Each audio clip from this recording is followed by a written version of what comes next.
நீதிமொழிகள் 30ஆம் அதிகாரம். யாக்கோபின் குமாரனாகிய ஆகூர் என்னும் புருஷன் இத்தியேலுக்கு வசனித்து இத்தியேலுக்கும் ஊகாலுக்கும் உரைத்த உபதேச வாக்கியங்களாவன. மனுஷர் எல்லோராலும் நான் மூடன், மனுஷனுக்கேற்ற புத்தி எனக்கு இல்லை.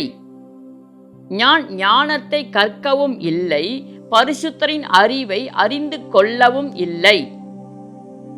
வானத்துக்கு ஏறி இறங்கினவர் யார்?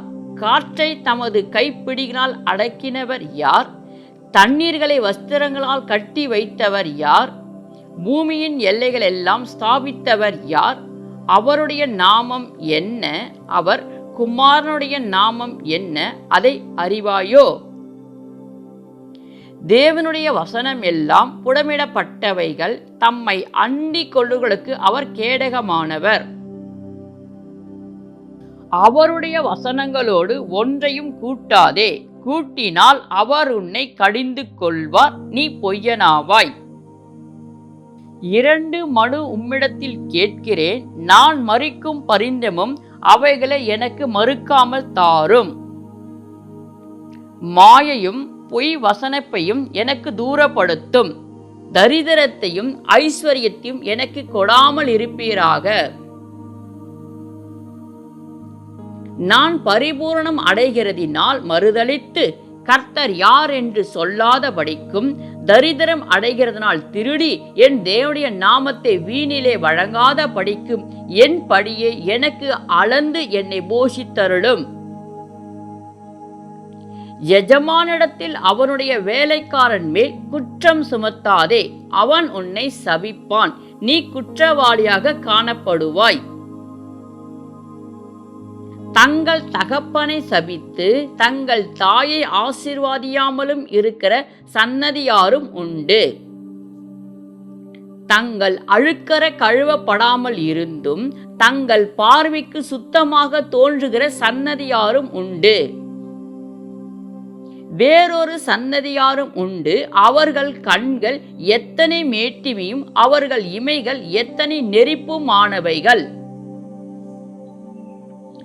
தேசத்தில் சிறுமையானவர்களையும் மனுஷரில் எளிமையானவர்களையும் பட்சிப்பதற்கு கடகங்களையொத்த பற்களையும் கத்திகளை ஒத்த கடவாய் பற்களையும் உடைய சன்னதியாரும் உண்டு.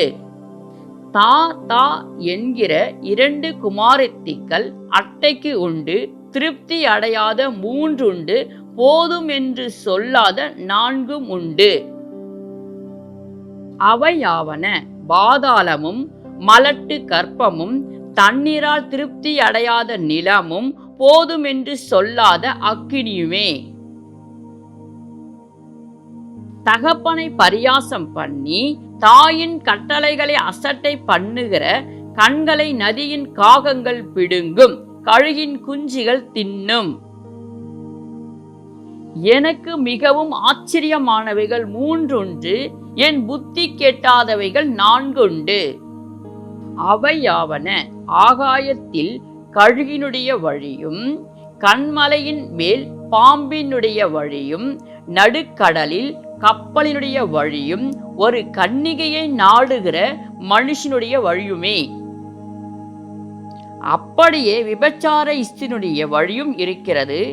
அவள் தின்று தன் வாயை துடைத்து நான் ஒரு பாவமும் செய்யவில்லை என்பாள்.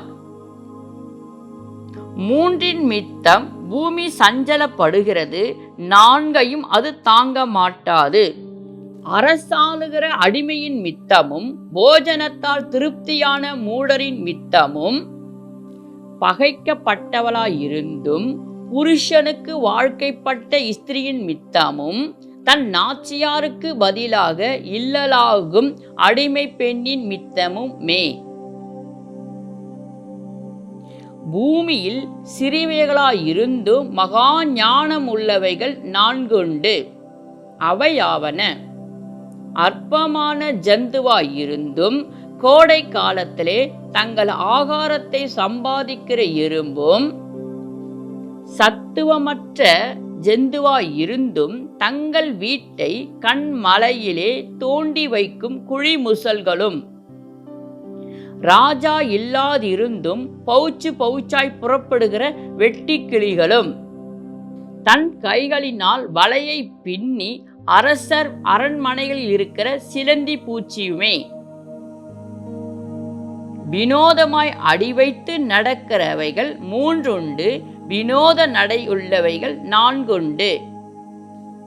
அவையாவன, மிருகங்களில் சௌரியமானதும் ஒன்றுக்கும் பின் அடையாததுமாகிய சிங்கமும், போர்க்குதிரையும், வெள்ளாட்டுக்கடாவும், ஒருவரும் எதிர்க்க கூடாதது ராஜாவுமே. நீ மேட்டிமையானதினால் பைத்தியமாய் நடந்து துர்ச்சிந்தனை உள்ளவனாய் இருந்தாயானால் கையினால் வாயை மூடு.